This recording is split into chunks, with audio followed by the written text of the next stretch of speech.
In the digital age we live in, communication has become easier and faster than ever before. One of the platforms that continually evolves and provides users with more connectivity options is Facebook Messenger.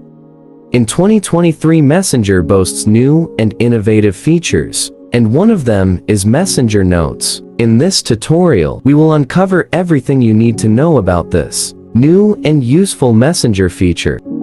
To use this feature, you need to have the latest version of the Messenger app.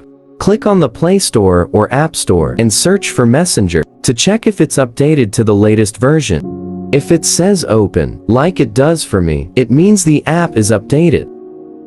Click Open to launch it.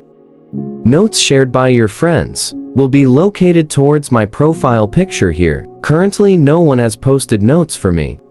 To create your own note, click on the plus icon located on your profile picture.